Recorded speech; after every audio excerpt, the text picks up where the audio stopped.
तो आज दोस्तों वीडियो बनाने में काफ़ी लेट हो गया था, तो जल्दी जल्दी ही बना रहा हूँ। ये मूवी हमने अभी रिसेंटली ही देखी है, तो इसके बारे में मैं जो विचार हैं अपने वो लास्ट में दूंगा। तो चलिए शुरू करते हैं। इसकी स्टोरी जो है वो मैं अब आपको बताने जा रहा हूँ। 1960s में थूथुकुडी में एक गैंगस्टर की पत्नी संध्या एक अनाथ बच्चे को गोद लेती है, जिसके पेट पर एक बर्छी जैसे निशान होता है।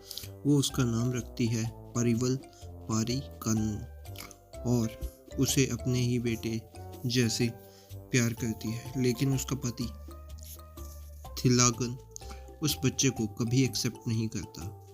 संध्या के मरने के बाद एक नौजवान पारी की मुलाकात रुक्मणी से होती है वाराणसी में। जब दोनों अपनी माँओं के अंतिम संस्कार में शामिल होते हैं, तो वापस थूथुकुडी में जाते वक्त ट्रेन में थिलागन पे एक हमला होता है, जिसे पारी बचा लेता है। इस इंसिडेंट के बाद थिलागन उसके प्रति थोड़ा सम्मान दिखाता है, हल्का सा ही सही।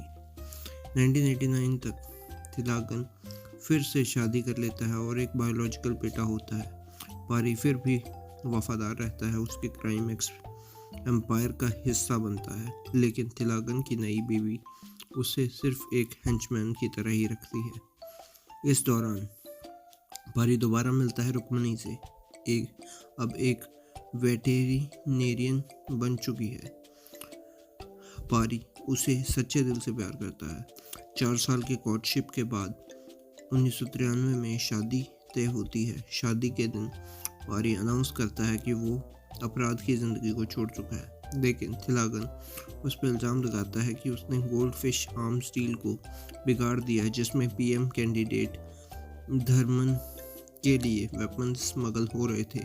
पारी ये एक्सेप्ट करता है, लेकिन कैच का लोकेशन बताने से इनकार करता है। गुस्से में थिलागन रुक्मणी को मारने की कोशिश करता है, लेकिन पारी उसका हाथ काट देता है। पुलिस आती है, पारी गिरफ्तार हो जाता है और रुक्मणी दिल टूटने के बाद उसे छोड़ देती है और कहीं चली जाती है। 1998 में जेल के अफसर उसे वादा करते हैं कि अगर वो एक सीक्रेट कल्ट के लिए लड़े तो उसकी सज़ा कम हो जाएगी। पारी को पता चलता है कि रुक्मणी अंडमान आइलैंड्स में है। वो जेल से भाग जाता है और उसे पाने के लिए एक कॉमेडिक थेरेपिस्ट चैपलिन लाली को किडनैप करता है और उसका भेष धारण करता है। असली लाली पारी के डर से नाटक में साथ देता है। आइलैंड पर पारी लाली बनकर परफॉर्म करता है और रुक्मणी से मिलता है, जो उसे पहचान नहीं पाती। वहाँ का राजा लॉर्ड मिल्टन और उसका बेटा फ्रेडी है, जो जानवरों पर अत्याचार करता है और रुक्मणी को परेशान करता है। जब वो हद पार करता है तो पारी उसे जोरदार पीट देता है। फ्रेडी बदला लेने के लिए एक कल्ट लीडर को हायर करता है। जब वो पारी को पहचानता है, वो तुरंत अपने बॉस माइकल और थिलागन को इन्फॉर्म करता है। माइकल एक रबर कल्ट चलाता है, एक ऐसी जगह जहां अमीर लोग गरीबों से ग्लैडिएटर स्टाइल फाइट्स करवाते हैं। जो हार जाता है उसे मगर मच्छों के सामने डाल दिया जाता है। माइकल एक कॉमेडी शो के दौरान पारी का असली चेहरा सबके सामने लाता है।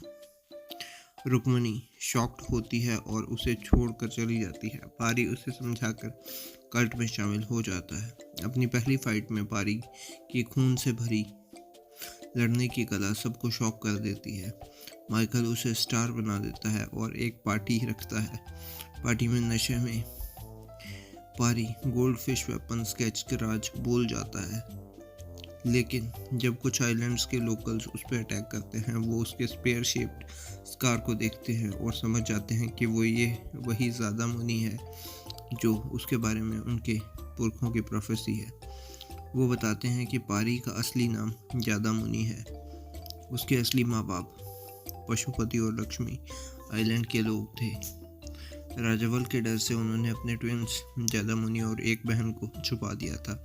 पारी को इंडिया भेज दिया गया, जहाँ संध्या ने उसे गोद लिया था। अब सच जानकर पारी अपने पिता से मिलता है। अगले दिन वो फिर से एरेना में लड़ता है गरीबों के लिए। जीतने के बाद वो माइकल और राजवल को सबसे कमज़ोर घोषित करता है, उन्हें मौत की सज़ा देता है। माइकल से एक ब्रूटल फाइट के बाद वो उसे जिंदा छोड़ देता है और उसे नीचा दिखाने के लिए ही उसे जिंदा छोड़ा जाता है। बाद में वो राजवल के एस्टेट में घुस जाता है और राजवल ये सोचकर कि वो अपने गुलामों के हाथों मरेगा, खुद को गोली मार देता है। पारी स्कार्ड स्पेयर को रिक्लेम करता है। जब वो ज़्यादा मुनि के मंदिर में वो बर्छी वापस करता है, तब उसकी मुलाकात पल्लवी और जुड़वा बहन से होती है। रुक्मणी पूरी कहानी जानकर पारी के पास वापस आती है। पारी उसे वचन देता है कि उसने अब अपना असली रास्ता पा लिया है और हमेशा के लिए हिंसा छोड़ दी है। लेकिन सुकून ज़्यादा देर तक नहीं टिकता। थिलागन, माइकल और फ्रेडी सब मंदिर पहुंच जाते हैं और उसे मारने की कोशिश करते हैं, लेकिन वो देखते हैं कि पारी के साथ उसकी माँ, बहन और आइसलैंडर्स के हाथ में बजूकाज हैं, जो असली में वही गोल्डफिश वेपन्स निकलते हैं। थिलागन समझ जाता है कि पारी ने सबको छल कर उनसे बाजी जीत ली है। पारी अपनी माँ लक्ष्मी से कहता है, अम्मा फायर। लक्ष्मी एक वार्निंग शॉट चलाती है, दुश्मन घुटने टेक देते हैं।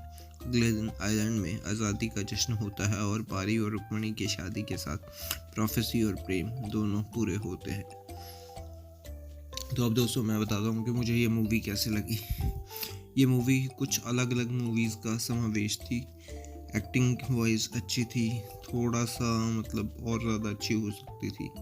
तो चलिए वैसे देख सकते हैं, सूर्या का जो भी रोल होता है वो देखने लायक ही होता है। तो ये था मेरा रिव्यू। मैं मिलता हूँ आपको किसी और वीडियो में किसी और रिव्यू के साथ। तब तक के लिए बाय।